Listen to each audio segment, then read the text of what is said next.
یکی همجا غلطی دیم اکرد همون خلم کردیم یکی هیچ را قبلا نمیشه اومدم از چند ماشینا از سه مکه در روی بیتون زدم مکه یک سال جمله نمیتونستم گریه میکردم میگفتم یا الله ما راهگردیرم نه خطیبی امید نیم قبیشینم با برادرم خیلی خوب برام بس اومدم یا با مال و چشم دارن یا به خواهرت به خاطر خواهرت یا به خاطر اپد میآیند خانه دای دور زمان اگر اگه بد باشی میگن بده اگر خوب باشی میگن ای وای خوبه وای فریب کردن در کو بین ای وسیطه و یگان خیلی فریبش کردن میتونیم در پستیش دادن میتونیم برور سوموتا گفتم ای نمیفهمی گپ سوموتا برور ناورده موز به توقت زنگ میزنم میارم زنگ بزن تیس زنگ بزن خیلی نکه زنگ بزن ریسک کارت ته کارتم دارم کارت دنه یا نالی چیو تلفن تا میگیرم کدام کارت نالی میگن که شما رو دشمنانتون از چندم اوشونه بلند در مسکو یا کی سروزیر کرده باشن پرتفته باشن چیزا دستم ز تو زندگی ما کردستم ز تو یک سال دو سال پس دیگه بعد میبینیم ما چه خیلی میگردم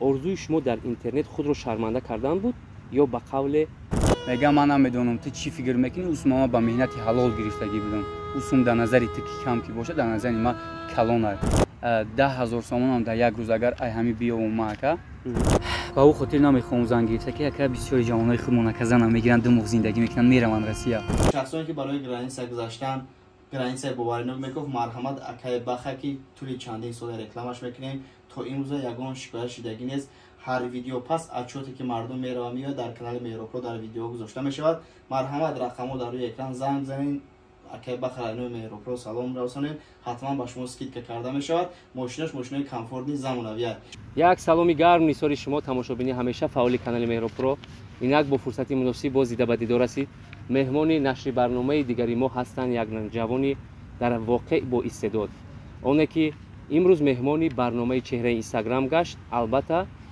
او رو میانی مردم میانی جوانان همگی دوست می‌دارن رولیک‌های جذاب و جالب او دقت‌ها رو به خود جلب نموده است و این روز بهترش خود با چشم خود ببینید کی است و مهمانی برنامه رو بار دیگر به برنامه خوش آمدید میگیم هزار آمد اکا جون رحمتی کلان که قدر کردین دعوت کردین میگه که یک صحبتی ما تو را زیغم دور کند بله شادی زدیلت زی عشق ما پور کند گر حالی تو از رنج جهان گشته تا با غم را زدیلت کشیده بیرون کند برای همین بهترین میشوه که ازی هم صحبت میشیم که با خیلی خوبتر میشوه مقصدی ما همین است ما میخوایم که تبدیل تماشابین ما همیشه والیده شود از برنامه‌های جالب ما و امروز که مهمانی برنامه ما هستید ما باوری کامل داریم که یک برنامه خوب و خاطرمان از شما میگیریم ان شاء الله تشکر زنده باشید که مهمانی برنامه ما هستید جاوید اصلا انسان به آرزو نیست آرزوی شما در اینترنت خود رو شرمنده کردن بود یا به قول استاتوس یعنی موقع پیدا کردن اکا جان راستی شرمنده کردن اگه هیچ یگان انسان خودش نمیخواد که شرمنده بشه و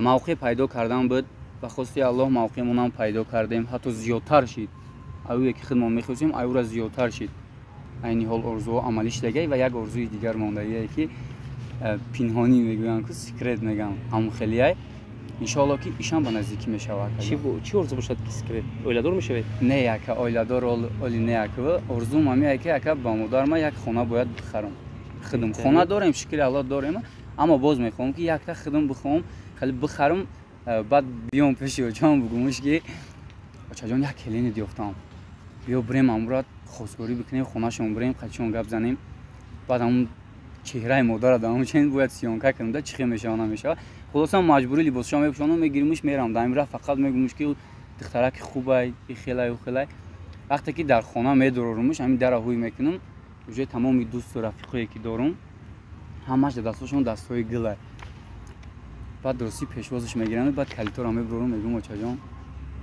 اینقدر عذابایی که کشیدی ما را کلان کردی به خاطر همه ای چیزا همین یک توفه ناچیز اینا ما قدر کرد شما احساس مادر رو تصور میکنید که چگونه میشه خودم احساسش تصور میکنم به امید دیدن نمیشود میدونم اما میخوام که با مردم پیشکش بکنم که همین نسل نورسه که حوزه عین حال هم حوزه که همین سیستم بلاگر یعنی باید دارن یک چیز باقی چونه بکنن یک خوبی یا خیر مادرشون اخرسان بکنن یا پدرشون اخرسان یا یگان رفیقشون خلاصه یک چیزی بکنن با همین خاطر میخوام وقت زمانی که من و شما نورس بودیم در کودکیمون آرزو میکردیم که فلان کسب رو میگیریم فلان کارا میشویم ولی دنیای بلاگری در اون زمان ها نبود در تصورات ما شما وقتی نورسی چی آرزو میکردید در کدام کسب خود رو موفق راستی من فقط میگفتم که دکتر میشم خانگیارم بسیارتر میگفتن دکتر بشه شکر الله که در دختری میخونم حالا حالا که؟ уже چهارم کورس میشم میخونم در دختری این بلاگری اکا در زندگی ما مهم نیست مشغولیت است.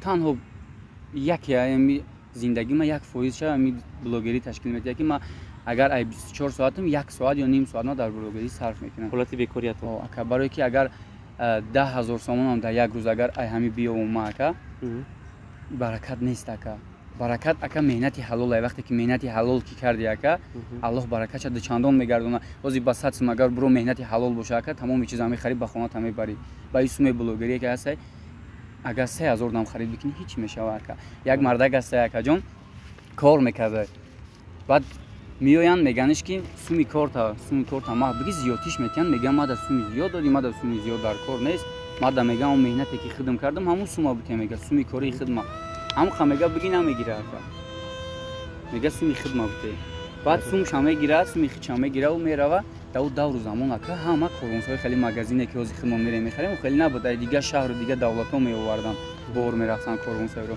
میاره در رفیقش میته میگه همین سومی نو چیزی مرا بگی میگه با مرا یگان چیز بخر بیار میگه رفیقش میگه اوخی سومی تی کم ای اوخی با این سوم میگه هیچ خریدن نمیشه میگه با ان همین سوم میگه چیزی که میشه بخر بیار خلاصا میروه تمام چیزا او رفیقش خرید میکنه آخرون سومی میمونه باید با یگان چی بخره در این سوم هیچ خریدن نمیشه حتی ماتو دور زمان ماتو قیمت ماتو خریدن نمیشه که هم مردک میگه این پیشکی مرا نمیخرید میگه چانس میگه چانس میگه بگیشه این مردک میگه خرید در این سوم فقط این پیشک خریدن میشه دیگه هیچ چیز نمیشه پیشک میخره که در راه اومده است که در یک قشلق موش زدگی اونجا را پیشک گفتسیام همون آدمای بویشون میدوام پیش هم میگن این پیشک تا نمیفروشیم اودا میگه اخیرا ما با یک کسی دیگر خریدگیم میگه چی قدر سومی که بخویم میتیم این پیشک همو داده خلاصا یک سکه تیلاش میتن پیشک دستش میگیرن این مردک میره با او یک سکه تیلا تمامی چیز میخره که حتی ای همه بویترین آدمی که بود قدر بور خریدگی بود ایو را زیاد میخره میبرش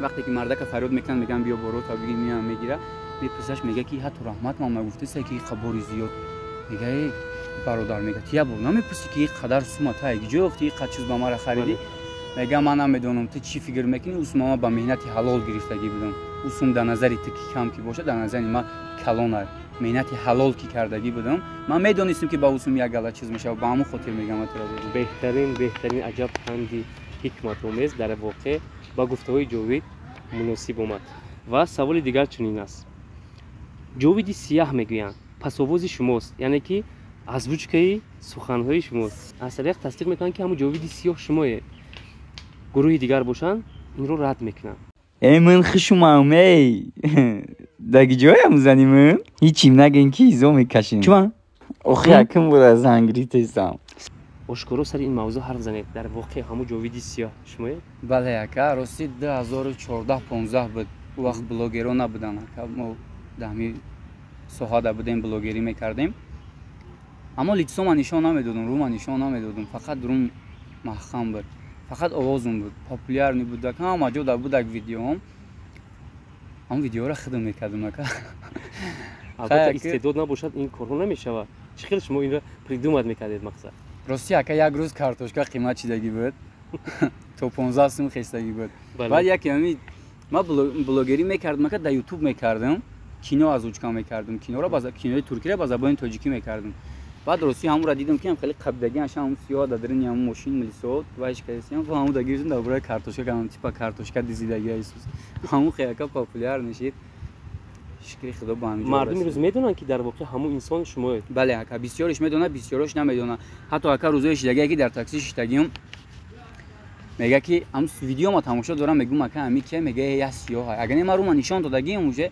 میگه یا میگم اکا اما میگه نه توانست و یا سیاه میگه سیب سیاه باور کنم میکنم تماشاچیان عزیز برای یادآور شدن من از کارگردان خوش میکنم که یک پارچه همین ویدیو را ماند و مردم بدونن که در واقع همون نفری که سیاه هست جاوید نام دارد قهرمانش خود همین شخص است بگیرین کارتوشکا را از اون بکنه که ما دیگه دیزی نکنین در خونه کارتوشکا را با شنبونباس خورسیم ای گوشت گوسفند کارتوشکا را قیمت کردگین ای اورد فروش را کارتوشکا فروش میلیونر شدگان نیست ما در زمین کارتوشکا بکوریم اکای توارش لتنا سرمته در خونه 1 کیلو کارتوشکا بودم ماشه خوردن اولی آفرین و میگذاریم به سوال دیگر برای بلاگری شناخته شدن آدمان بسیار کوشش میکنن حتی پول خرج میکنن خود رو رکلام میکنن تو اینکه به یک زینه رسن шуморо чӣ ба ин касб ҷалб намуд ва худ ва кадом наворатон шуморо бештар машҳур сохт?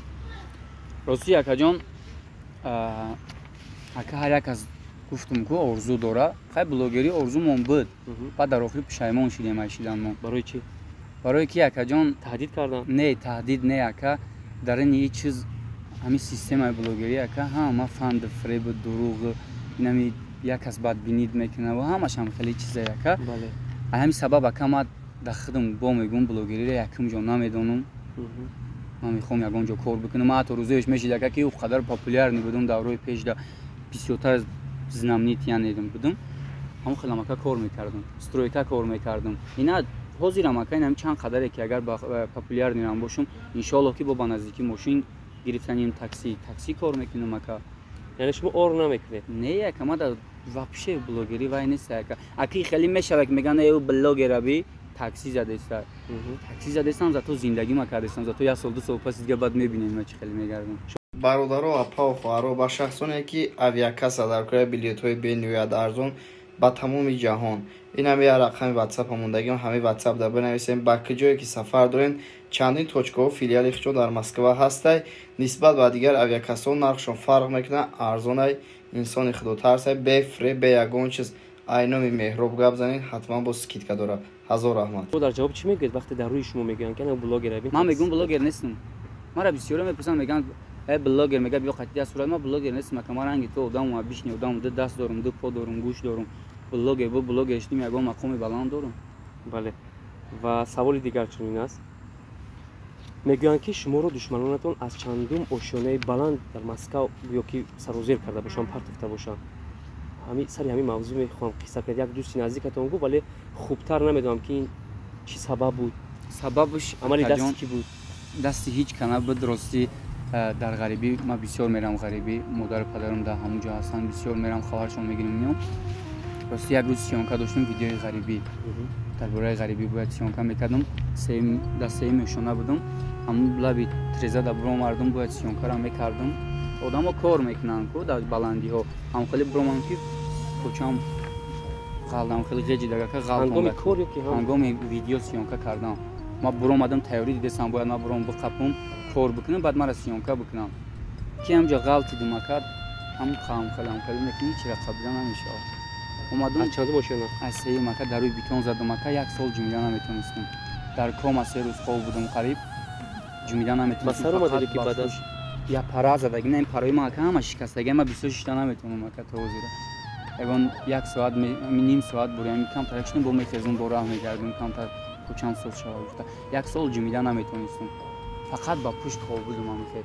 шукри аллоҳи меҳрубон чӣ хеле ки кӯдаки навзод нав раҳгардиро ёд мегирад ку меқафанаш раҳгардиро ёдш метавонад ай хирсандиро я чӣ мешаванд падару модарашон. ай марам ҳамун хишидагӣ буда ка вақте ки нав раҳгардиро ёд гирифтанда муддати 3 моҳ раҳгардиро ёд гирифтам. ин ҳодиса кай шуда буд? тақрибан як сол пеш. шумо як соли дар роз мақсад дар рӯи ҷойгаи беморӣ хоб ҳамун хелам видео мекардем ака. умед доштед ки зинда мемонед? рости вақте ки аз кома хеле бедор мешудем чашмам хеле камкам бӯй мешуд медидум одаморо шланг мондагиан вайкаган бо тарсим зиёдтар мешуд. баъд камтарак хеле соз шудам палата гузаронданд. ман рости ман фикр мекардам ака ки дига ба по намехезам.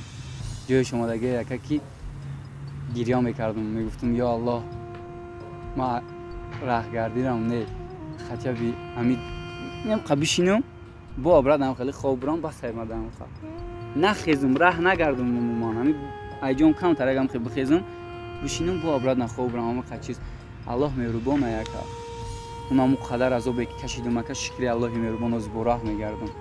дар чашмони падару модар шумо ҳамун шавакаҷон рости модарам дар тоҷикистон буд. шаву билетиш мегирам меоям. ман худам хабардор набудам. меояд вақте ки модарам дидам баъд хирсан шуд. яъне модар ҳам ту хурсандона нарафтагист албатта бо гиряҳои шашқатор аст? медонам ака ба гиряҳои шашқатор буд. вақте ки медид бисёр суханҳои хубу мегуфт оли ту соз мешавӣ оли теихе мешавӣ ба мақомҳои баланд мерасӣ. баъд бисёртар китоби қуръон мехондак дар пешам. ҳамон дуои неки амуно буд ки имрӯз ту با پای خستی و امروز در بین مردم با یک سری بلند میکرد. برای آنمی چیز ما کم میگم تا اون وقتی که غلطی داشتم ما در بلوگری یکم جو بودم فقط سیر کوشش ما در بلوگری میکردم که حتی روزایش میشد که مادر من نمیدیدم که ای چجون بعد ما گپ میزنم مالی کار دارم ما سیونکا دارم ما که دارم وقتی که غلطی دیدم که حیات فهمیدم کیه دبر کیه دوست همش فهمیدم که همون خاطر حاضر فقط سیر کوشش ما در خانه کردم که درباره مادرم باشم درباره پدرم باشم زندگی می‌سازم. بهترین سخن‌ها در واسط مادر ولی اینجا یک سوال به میون میاد. ما در چندین رولیک‌های شما شاهد شدیم که شما وصف مادری که از دست داده و امروز یک صغیره‌ای که مادرش رو بسیار یاد کرده است و علاقه او در قید حیات نیست بسیار رولیک‌های تربیوی پیشنهاد کرده. اما تا این ساعت گمان می‌کردم که شما در جوانی مادر رو از دست دادید و اون مادر جان دراز باشد و امروز شنیدم که مادر درباره شما هستند. چی سبب شد که شما محض انمی دردی نفرانی که به مادر هستن قسم میکنید؟ راستیه که همه همی سوالا میتیم بعضا وقتا کامنتاری را بسیار میخونم مینویسن که در جوانی روی مادرش شد در جوانی حیف شده اگه باور میکنی قریب 100 نفر مادر ما زنگ میزنن که چی با بچه ترا مرده برو ورده اما خیلی کاری ما همیه که ما باید ای همه یکم درجه همیه که من ویدیو را وقتی که کردم که در ویدیوی ما که بسیارش گریه میکنه تعریف نیست که ما در پیشم دیدگیم که موندگیم که گریه کرده خودم به خدا گریه میکنم که وقتی که تماشا میکنم من تصور کردن نمیتونم به مادری را بله در ما دیدگیم که رفیقای ما که مادر شهیده شدگن چقدر داد و فیغان میکنن چقدر گپا میگن وقتی که مادری ما زنگ میزنه در پیشون شدگیم میگه برا کی میگه بعد پشیمون میشه با همون خاطر اکجام بسیار میگه که ایا مادر شوم این شعر رو خودم مینویسیم که اینم دفتر یکی هست همه شعرهای خود میگه بهترین میگه ایا مادر شوم قربان یک باری صدایت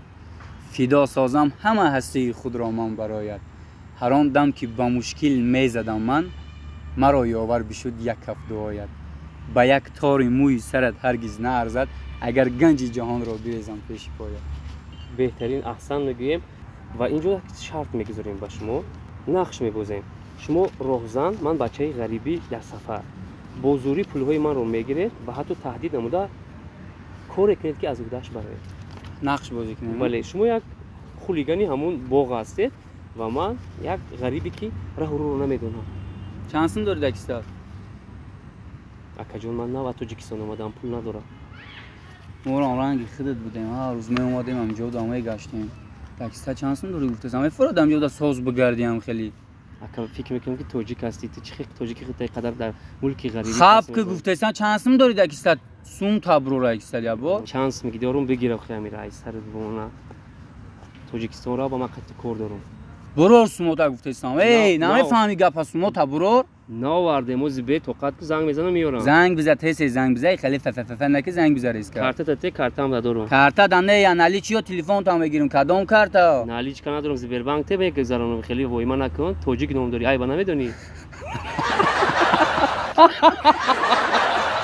تشکر میگم جاوید در واقع توانست ولی من دوامی گبرو نگفتم نقش و نشان داد که اوداش برام تشکر زیاد و سوال دیگر در نوارهای شما درباره مرد و نامردی خیانت شکست و دشمنی زیاد شنیدیم تا دور زمان دوستی نیست اگه دوست پدره ما حقیقتی پدرم با مثل جورای مکا زنگ بزنم ما دادا جان دگی جین ما داینه خیلی سوم دار کره ما فلان جو فلان کار کردم ما باید همجا را بگیرم بیزنس بکنم تمام بچه جون بگه سوم پارتمان ای دوستیه ما کد دو روز پیش که 1000 سوم در کار بود تمام رفیقام از زنگ زدم ندادم اگه نه داشتن امسوما که قرض دادن ای خیر کردن از ثوابش بسیارتره ندادن امسوما اگر شما پول داشته باشید فکر میکنم گردی شما جوره ما بسیار بود اگه که دوست بسیار بود اگه رستم جان یک شاعری تاجیک خودمون گفتگی که همین مردمی خودمون در دوره‌های پیش ساده میگفتن ساده به معنای که در لغت‌ها بسیار آمدگی ساده به معنای که پاک وجدان و پاک سیرت مردمی پاک همین سبب میگه که ما ساده بودیم ساده ماندیم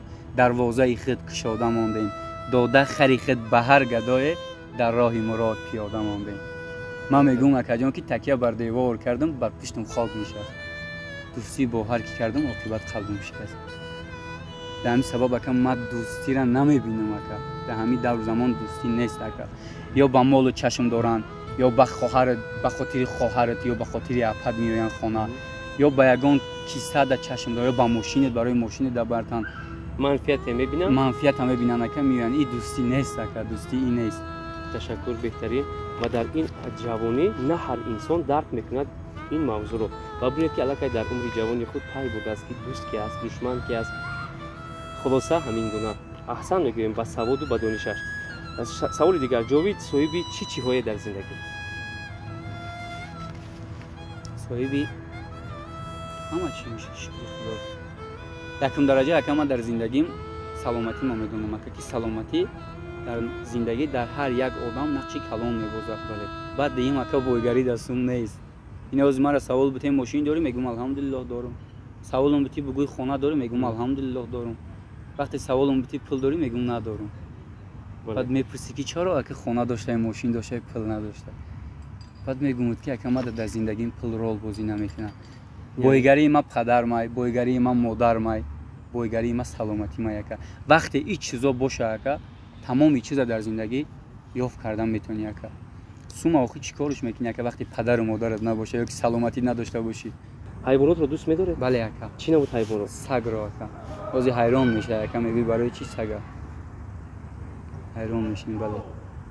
برای که یکه پسمانده اوقات تا یکه پسمانده خوراک تمام بروری میتیشه یکه نه نمیگه میخره. شب تا سحر تا وقتی که جان در بدنش هست یکه خونه تا نگاه میکنه.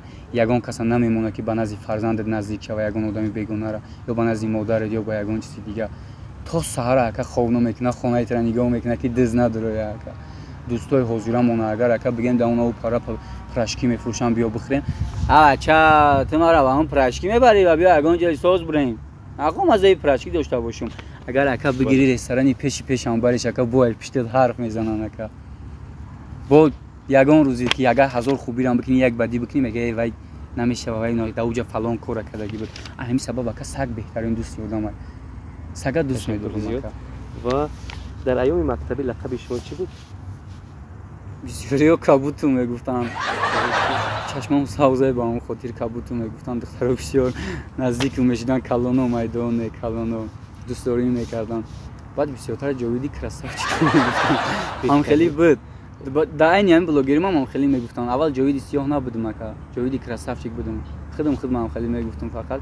بعد همی سیاه را که بسیارتر که میدیدن روم که نمیدیدن جاویدی سیاه با هم خیلی جاویدی سیاه شدیم رفتیم. بهترین چی نقشه‌های جدید رو در آینده و مردم تماشا میکنن اجداد میکنن که شما رولیکوی همون موضوع رو پیش مادر بسیارتر که در زیر این 5 حرف که زیر این 5 حرف تمام میگه بزرگی و خاکساری نهان است میگه. ما میگه از مادر به دنیا آمدیم که آدم نام گرفتیم. از اینجاست که ما رو مقدس میشماریم و در همه لحظه های دشوارترین ما میگیم مادرم مادر جان. هر وقتی که از آغوش گرمش جدا میشیم وجود ما درد فرا میگیره. میگم مادر باشد خاطره کم جان باشد بدر تنم آه دلکم بیغم باشد. مادر هست که ما هستیم و حیات هست که کیست آن کسی که علی مادر نشنیدگی باشه از شیر سفید یو بهره نیافته باشه. بله هر یک فرزند خطاگی میکنه و این رو شما میتونید که خطای خود رو در چشم تماشاگری ما با مادر خود ایجاد داره.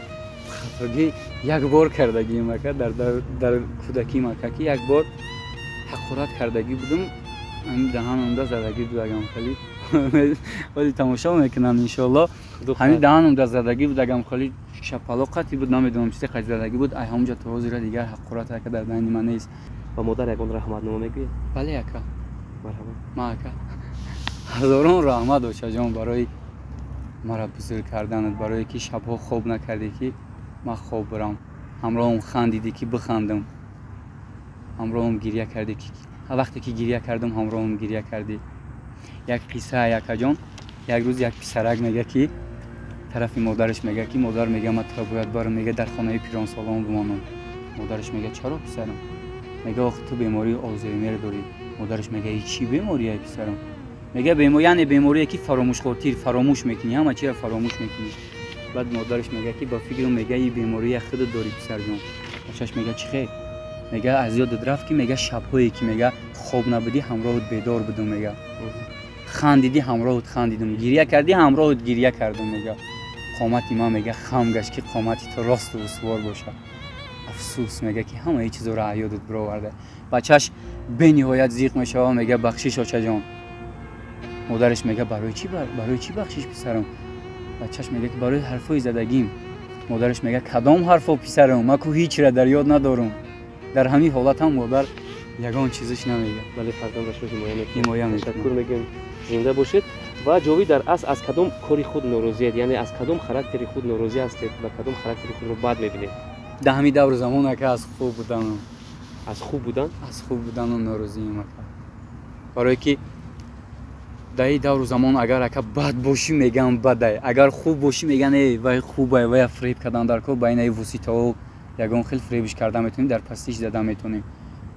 اکا در بین دوستام گفتم ای خوب بودنم در خانه در طرف خانه اویله ده نه اکا جان از همین چیز ناراضی. در دو موضوع، یکی موضوع خیانت دلداده، دیگر موضوع پدر، مرحمت به یگان تیاری فکری خود رو ابراز داره. یکمش عشقیه. بله. از خودم میخوانم که از شیرین ایستگی خودم میگه گل در سبت و سبت به دست دیارم. من از غم تو بسا علم ها دارم. آن جام شراب که تو به دستم دیدی من از غم تو نوشم و مستی دارم. میگه به یاد میاری تو آن روزها را که در لب بود تبسم ای نگارا. چی شد که گشته ای امروز غم پر دل خویش را تو گرداندی زیما دور. گمانت این که ماندی بین دریا ولی ناامید نباید شد زی الله. مگو که بستم در بند و زنجیر که ناشکری شود آنگه زی تقدیر. بیخواهی گر شدن مانندی پیشین برار از دل همه اندوه باکین. تو یگان گناه کرده نیست مکه در این دنیا. گناهی من همین بود که با چشماش نگاه کردم. میگه در این دنیا نکردم هیچ گناهی، فقط کردم با چشمانش نگاهی. گناهی من در این دنیا همین بود، نمیکردم گناهی یا الهی. تشکر زیاد. درباره پدر اکا جان میگم که همه وقت اکا جان این پدر اکا بهترین اکا وقت بهترین دوست اکا. درباره پدر اگر چقدر گپ میزنیم اکا ولی هم کمی میکنه اکا. میگه که پدر میگه که پسر بهری پدر جانت را فدا کن، کفای پایش را ببوسون نرم نرم صدا کن. تا وقتی زنده میگه به قدرش برس، میگه براش میگه بهترین وقتو تجدا کن، میگه براش بهترین توفا را میگه بگی، میگه هدیه بکن. میگه پدر میگویم میگیریم از غم، نمیپرسی که چرا من گریه دارم.